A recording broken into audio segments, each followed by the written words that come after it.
Mesdames et messieurs, bonsoir. Merci d'être à l'heure pour votre émission Semaine Po. Semaine Po vous aide à comprendre l'actualité politique majeure. Notre invité est M. Siaka Barry, ancien ministre des Sports, de la Culture et du Patrimoine historique. Avec lui, on va passer en revue l'actualité politique et sociale. M. Siaka Barry, bonsoir. Bonsoir. Merci de répondre à notre invitation. C'est moi qui vous remercie. Alors, d'entrée de jeu, M. Barry, dites-nous très rapidement, le président de la République a récemment mis sur pied un gouvernement aujourd'hui qui est dirigé par Dr Ibrahima Kassori Fofana. Quelle est votre lecture, votre analyse, naturellement, sur l'ossature et la composition de cette équipe gouvernementale?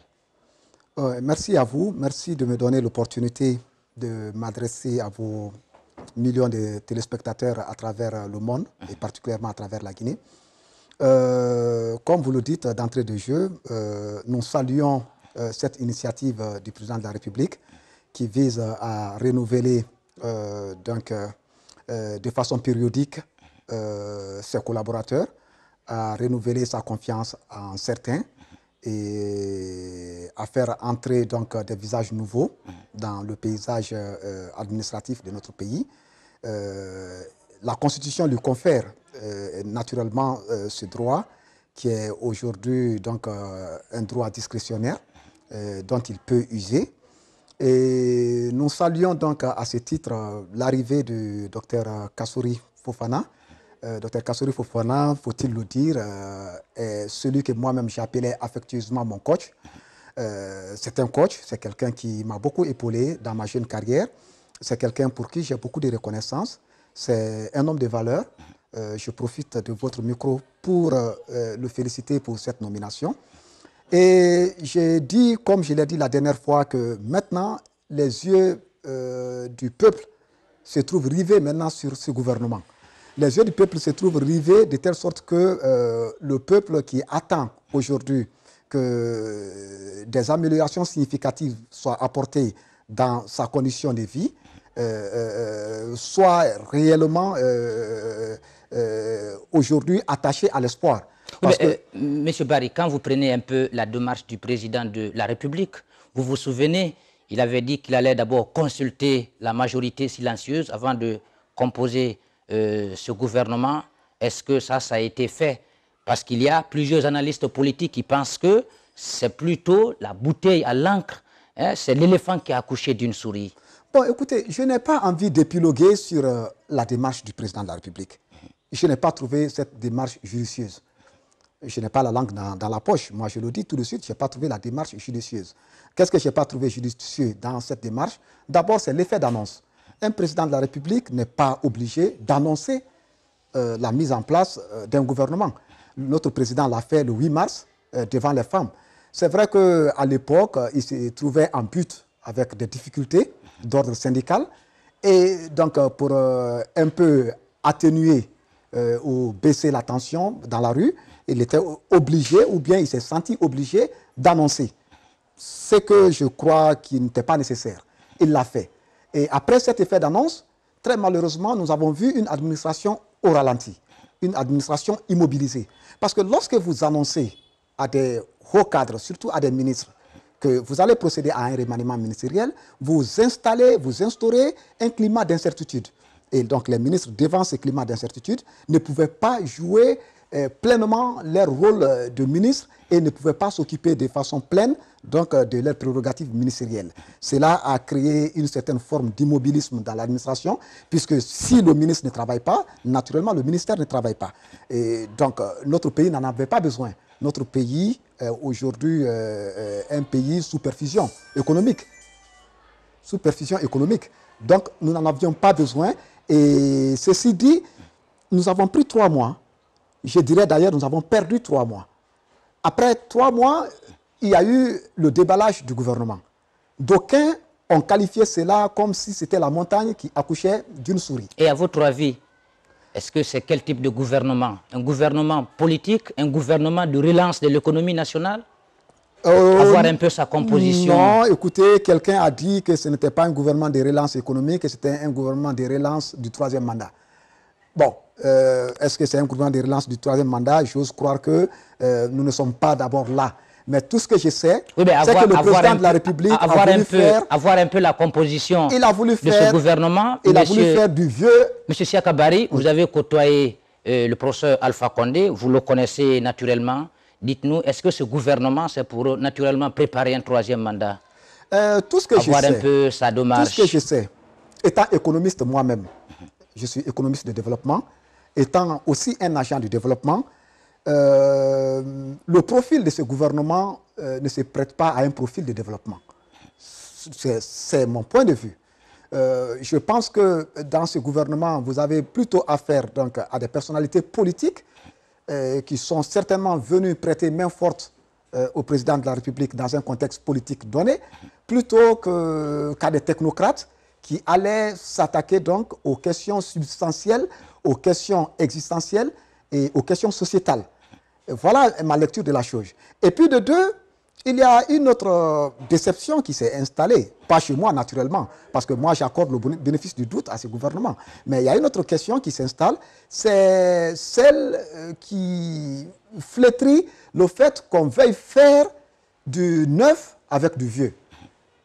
Le président de la République a voulu, il a d'abord suscité beaucoup d'espoir, mais il a voulu donc faire du neuf, mais avec du vieux. Alors, tout ce que nous voyons aujourd'hui, nous sommes pas des visages nouveaux. Quelle interprétation on peut donner à cette manœuvre politique ou à cette politique de gribouille à laquelle le président de la République aujourd'hui se livre? Bon, écoutez, je ne suis pas très fort dans la détermination du sexe des anges. Le président de la République, comme vous l'avez dit, s'il est dans une manœuvre, c'est lui seul qui peut déterminer à quoi il veut aboutir comme manœuvre. Mais tout ce que je veux dire, on ne gère pas un État par des manœuvres. On ne gère pas un État par des manœuvres. Nous avons aujourd'hui un pays qui est dans une situation si lamentable que la gestion politique de ce pays doit être une gestion vertueuse. Alors, est-ce que vous reconnaissez que le président de la République, aujourd'hui, il a lamentablement échoué? Bon, ça c'est trop dire. Bon, écoutez, je ne vais pas dire qu'il a lamentablement échoué. Nous sommes en train d'épiloguer autour d'une question précise. C'était la question de la... Voilà, c'était la question de la mise en place. Vous avez reconnu que le président de la République, il a fait assez d'effets d'annonce avant de mettre sur pied ce gouvernement. Que cette démarche n'était pas la bonne. Un gouvernement qui est purement politique. La démarche d'abord qui a abouti à la mise en place du gouvernement n'était pas une bonne démarche. Parce que le président de la République n'était pas obligé de créer l'immobilisme administratif avant de mettre en place ce gouvernement. Il l'a fait. Nous avons perdu 3 mois. Le président de la République était conscient que nous étions en train de perdre des mois. Lui-même, il en parlait souvent dans les meetings. Et on ne blague pas avec de telles choses. La gestion d'un pays est une gestion si sérieuse qu'on ne peut pas prendre 3 mois. 3 mois dans la vie d'une nation, c'est beaucoup déjà. 3 mois dans la vie économique, surtout d'une nation. Une journée dans la vie économique d'une nation, c'est déjà beaucoup. Surtout une nation qui est sous perfusion économique du FMI, de la Banque mondiale et des institutions de Bretton Woods. Ceci dit, nous avons vu un gouvernement qui est né après donc ces 3 mois d'attente et d'attentisme long. Et ce gouvernement, malheureusement, à la première lecture, n'est pas un gouvernement de technocrates qui peut s'attaquer aux questions sociétales. Parce que les questions sociétales aujourd'hui, à laquelle nous voulons que ce gouvernement s'attaque, ont pour nom l'amélioration de l'accès à la santé infantile, à la santé maternelle. Combien de mamans meurent aujourd'hui en donnant naissance aux enfants? Combien de bébés meurent aujourd'hui en couche? Combien de nos patients aujourd'hui n'ont pas de prise en charge effective? Ça, c'est des questions sociétales. Combien d'enfants n'ont pas accès, ayant l'âge d'aller à l'école, n'ont pas accès à l'école? Ça pose déjà la question d'éducation primaire universelle, l'EPU, qui n'est pas encore adressée. Combien qui ont accès à l'école n'ont pas accès une formation de qualité, à une formation décente. Voilà, ça pose la question de la qualité de l'enseignement. Combien, après avoir échappé à tout ça, parviennent à décrocher un emploi? Ça pose la question de création de l'emploi, de lutte contre le chômage, de lutte contre le marasme économique, de lutte contre la pauvreté, de lutte contre la misère. Voilà des questions sociétales qui doivent aujourd'hui interpeller le président de la République en tant que premier magistrat de cette nation. Mais il ne doit pas être le premier à faire des effets d'annonce et après ces effets d'annonce, venir nous montrer du vieux en voulant nous faire accepter cela comme du neuf. Alors, mais quand vous prenez un peu la démarche du Premier ministre, naturellement que vous avez apprécié, il a fondu sa formation politique dans le RPG Arc-en-Ciel contre la primature. Est-ce que vous appréciez cette démarche? Bon, c'est une façon simpliste de voir les choses. Hein. Il a procédé à la fusion de son parti, le GPT, dans le RPG. Moi, je ne vous dirais pas que c'était pour avoir juste le poste de Premier ministre. Ça a été quand même interprété comme ça. Mais c'est ce qu'on a vu dans la réalité des faits. Oui, c'est ce que j'ai dit. Hein. Vous savez, vous n'êtes jamais ce que vous croyez être. Vous êtes toujours ce que les gens croient que vous êtes. Et c'est ce qui arrive au Premier ministre Kassory aujourd'hui. En fait, peut-être qu'il avait des ambitions louables, des objectifs louables derrière la tête, en fondant le GPT dans le RPG. Mais l'image que cela a donnée au reste de la population, au peuple dans son entier, c'est l'image d'un leader qui vient juste fondre donc son parti pour des questions personnelles ou bien pour des questions carriéristes. Bon, maintenant, c'est à lui de démontrer qu'il avait toutes les raisons de fondre sa formation politique, le GPT, dans le RPG. C'est donc à lui de rassurer la population et de montrer qu'il avait de bonnes raisons de le faire. Alors, est-ce que le locataire du palais de la Colombe, docteur Ibrahima Kassory Fofana, à votre avis, aura une marge de manœuvre? Parce qu'avoir un peu la composition, beaucoup d'analystes ont émis des doutes. Selon eux, ce gouvernement lui a été imposé par le RPG Arc-en-Ciel et le président de la République d'ailleurs, à la veille de la mise sur pied de ce gouvernement, qui a reçu assez de pression de sa formation politique, de sa famille politique. Bon, à ce niveau, ce que je peux dire, c'est que d'emblée, d'entrée de jeu, le Premier ministre Ibrahima Kassory Fofana n'aura pas les mains libres. Il n'aura pas les mains libres. Il le sait, je le sais, vous le savez. Ce n'est pas lui, ce n'est pas moi.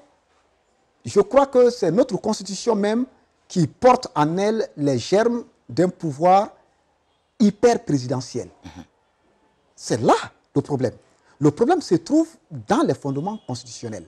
La Constitution donne tellement de prérogatives à un président de la République, une sorte de droit divin à un président de la République, de telle sorte que nous avons le plus souvent des présidents omniprésents, omnipotents et le plus souvent même omniscients. Ok. Donc quand vous avez un pouvoir aussi hyper présidentialiste, dans ce pouvoir, un Premier ministre ne ferait office que de figurant et de figuration. Je sais que le Premier ministre Ibrahima Kassory Fofana est venu avec beaucoup de bonne volonté. Il est venu pour bousculer les habitudes, y compris celles du président de la République. Je le sais pour avoir côtoyé l'homme. C'est un homme qui a quand même une certaine carrure, c'est un homme qui a une certaine audace. Mais je reste très pessimiste. Je ne crois pas qu'il puisse avoir les mains libres pour mener à bien les réformes douloureuses auxquelles il doit s'attaquer pour apporter une solution efficace au marasme économique actuel. Je ne crois pas et j'observe. S'il réussit à le faire, c'est tant mieux. C'est tant mieux pour vous, c'est tant mieux pour moi, c'est tant mieux pour la nation guinéenne. Mais pour le moment, le pessimisme est de mise chez moi. Alors, avoir un peu la nomenclature de ce nouveau gouvernement, il y a désormais un ministre qui s'occupe des affaires présidentielles, qui est le ministre d'État chargé à la défense nationale, Dr Yané. À votre avis, pourquoi le président de la République, cette fois-ci, c'était quand même la nouveauté, a apporté cette nouveauté à la nomenclature de ce gouvernement? Est-ce que c'est pour empêcher Dr Ibrahima Kassory Fofana, naturellement, de se livrer à certaines choses? Est-ce que c'est l'empêcher de travailler Dr Diané, qui va s'occuper des affaires présidentielles. Bon, derrière cette composition, derrière la mise en place de cette structure, est-ce que M. Barry, ce n'est pas un peu le prolongement du gouvernement de feu Lansana Conté que nous voyons là? Est-ce que ce n'est pas un peu le même schéma politique qui est là? Bon, vous savez, une fois que vous parlez vous-même des manœuvres politiciennes, le bon sens n'a plus de raison d'être. Honnêtement, personne ne peut avoir une lecture aujourd'hui de la démarche du procès Alpha Condé si ce n'est pas le procès Alpha Condé lui-même. Parce que vous avez parlé des manœuvres. Et je suis convaincu qu'il y a manœuvre. Quelle est cette manœuvre, à votre avis? Non, je ne sais pas à quoi il va aboutir. C'est ce que j'ai dit. Une fois qu'on parle de manœuvre, une manœuvre est faite, c'est pour dribbler tout le monde. C'est pour ne pas qu'on puisse prévoir ou prédire ce que vous êtes en train de faire. Et donc, vous et moi, on ne peut ici qu'épiloguer, on ne peut ici que cogiter, etc. Mais nous ne pouvons pas dire avec exactitude vers où le procès Alpha Condé va nous mener. Et je pense que l'homme aussi trouve son compte dans ça. Bon, or, la gestion d'un pays doit quand même donner lieu à une certaine forme de lisibilité. Et moi, j'aurais voulu que le président Alpha Condé, après avoir accédé au pouvoir en 2010, après 40 années de lutte, puisse quand même conduire ce pays avec une certaine lisibilité qui puisse permettre à chacun de savoir vers où le navire guinéen est en train de s'orienter, vers où le navire guinéen veut nous mener. Et s'il y a des zones de turbulence qu'on explique aux gens, nous sommes en zone de turbulence, voilà la politique que nous allons appliquer. S'il y a des difficultés en pleine mer qu'on explique aux passagers que nous sommes, voilà, il y a des difficultés, voilà, nous voulons faire ça, et qu'on ait un gouvernail et une boussole très claire. Alors, la Guinée est dans une situation incertaine, à votre avis, M. Barry? Justement. Une situation, nous ne savons pas vers quoi, nous ne savons pas. Une situation incertaine, mais est-ce que vous êtes d'accord avec ceux qui pensent que le président Alpha Condé a surpris tout le monde, il gère le pays avec amateurisme? Amateurisme, c'est aussi un autre mot. Ceux qui parlent d'amateurisme... C'est une question que j'ai posée. Oui, c'est ce que j'ai dit. J'ai dit ceux qui parlent d'amateurisme, ceux qui parlent de mauvaise foi, ceux qui parlent d'incompétence, ceux qui parlent d'inexpérience. Tout cela vient de quoi? Du fait que nous voulons gérer un pays par des manœuvres politiciennes. Par des manœuvres politiciennes. Par des manœuvres politiciennes. Voilà. Mais aujourd'hui, à la présidence, vous avez vu les derniers décrets. Okay. Il y a beaucoup de ministres qui ont signé leur retour au garage du gouvernement.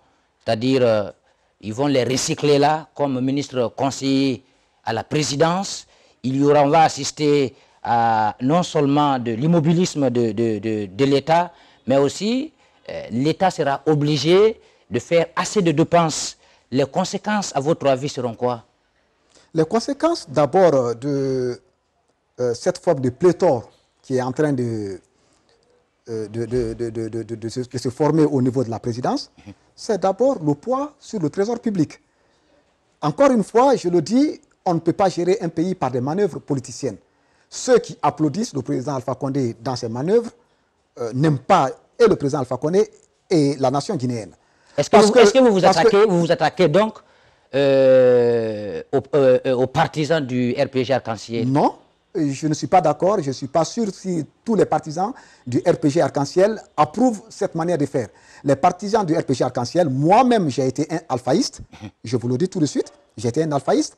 C'est-à-dire un alphaïste, c'est quelqu'un qui est pratiquement au-dessus d'un simple partisan RPGiste. Je n'ai pas été RPGiste, j'ai accompagné le professeur Alpha Condé dans sa vision, dans son combat, dans ses idéaux, avant d'atteindre le pouvoir. Quand il a atteint le pouvoir, j'ai voulu participer à ma manière à la réussite de son quinquennat. Et donc ça, c'est très clair.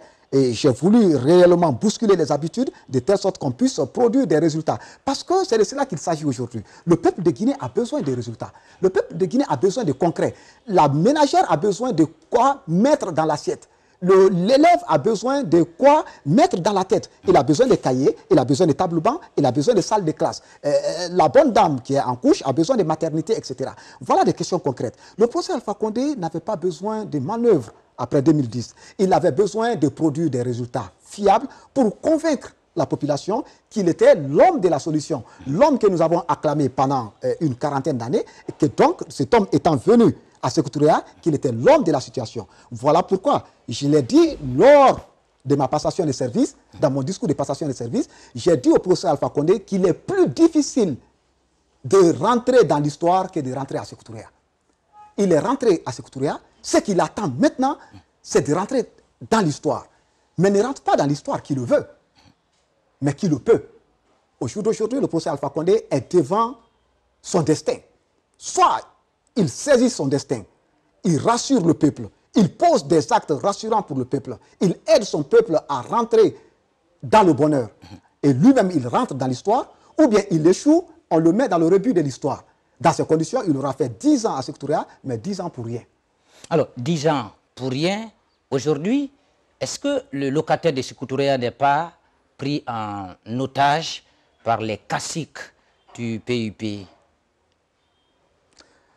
Bon, est-ce qu'il n'est pas pris en otage ou bien est-ce qu'il ne se fait pas prendre en otage? Parce que vous savez, le français est très délicat. Moi, je pense qu'un président de la République a quand même tout l'arsenal à sa disposition juridique et constitutionnelle pour mener à bien ses chantiers et ses actions. Maintenant, prise en otage, je crois le plus souvent que ce sont nos chefs d'État aussi qui acceptent cela. Est-ce qu'il ne se fait pas prendre en otage? Ou bien est-ce que lui-même, il ne prend pas en otage ceux qui cherchent à le prendre en otage? Est-ce qu'il n'y a pas ici ce qu'on appelle un syndrome de Stockholm aussi, qui est en train de s'installer? Le syndrome de Stockholm ou bien le syndrome de Lima, c'est quand le preneur d'otage s'amourache et s'accroche à l'otage lui-même et que les deux soient liés maintenant de façon par une certaine affinité. Il doit y avoir soit un syndrome de Stockholm au palais de Sékou Touré ou bien un syndrome de Lima au palais de Sékou Touré.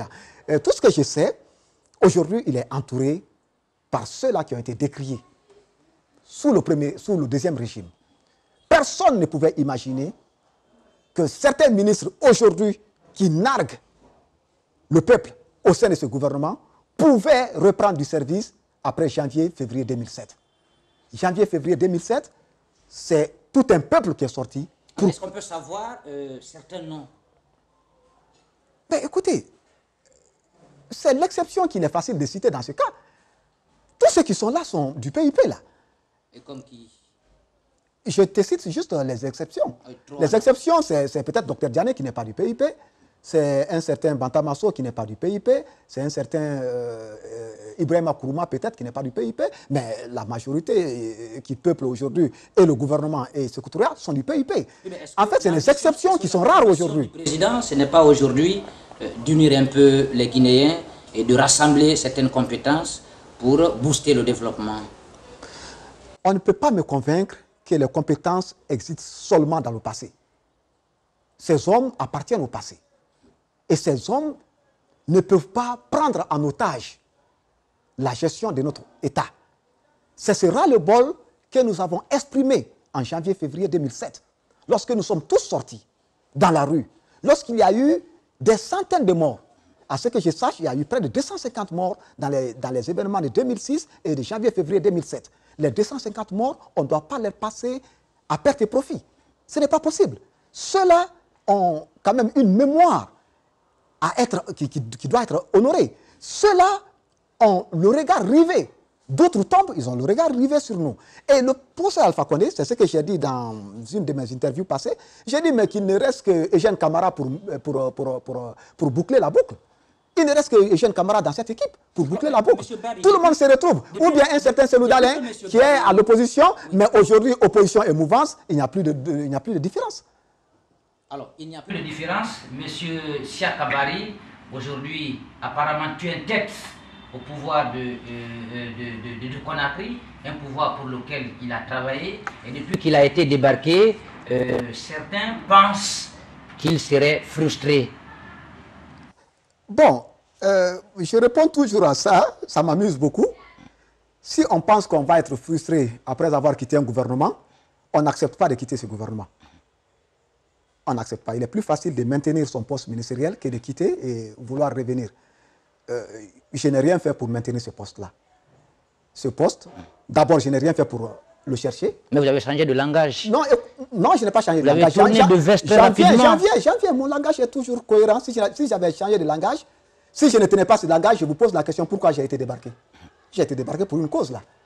J'ai été débarqué pour ce langage justement. Je n'ai pas été débarqué par manque de résultats. Je n'ai pas été débarqué par incompétence. Je n'ai pas été débarqué pour détournement de deniers. J'ai été débarqué pour des raisons politiques. Parce que tout simplement, je ne partageais pas justement ce qui se passe. Il faut que les gens soient cohérents. C'est moi qui suis dans ma cohérence. Moi, ma cohérence est révolutionnaire. Je suis révolutionnaire. Je l'ai été avant de rentrer au gouvernement. Je n'ai jamais ciré les boîtes au procès Alpha Condé pour rentrer au gouvernement. Je suis rentré au gouvernement sans connaître le procès Alpha Condé. Je le dis devant votre caméra. Et j'aimerais que quelqu'un vienne me démentir. Alors, vous refusez l'information selon laquelle M. Siaka Bari, ancien ministre des Sports, de la Culture et du Patrimoine historique, était une top au sein du gouvernement. Top de qui? Si j'étais une top, j'étais la top de la République au sein du gouvernement. J'étais la top du peuple, j'étais la top du bas peuple, j'étais la top de la jeunesse. Voilà ce que j'étais. J'étais effectivement une top de la jeunesse, une top du peuple au sein du gouvernement. Puisque tant que le gouvernement ne prend pas le chemin à lui indiqué par le peuple, il faut qu'il y ait des patriotes en son sein pour redresser ce chemin-là. Et moi, c'est ce chemin que je prenais. Tout le monde m'a vu à l'œuvre. Je n'ai jamais rompu avec le peuple. J'ai toujours été avec le bas peuple. J'ai toujours été avec la jeunesse. Je me suis toujours exprimé en fonction des aspirations profondes du peuple. Et j'ai dit au procès Alpha Condé, dans un de mes discours, d'écouter intelligemment la voix profonde du peuple. Il ne l'a pas fait. Tout récemment, il a parlé de mettre en place un gouvernement avec des ministres proches du peuple. Donc, je pense qu'il avait commencé à réfléchir à ce que je lui avais dit dans mon discours. Donc, moi, je suis cohérent, je suis constant.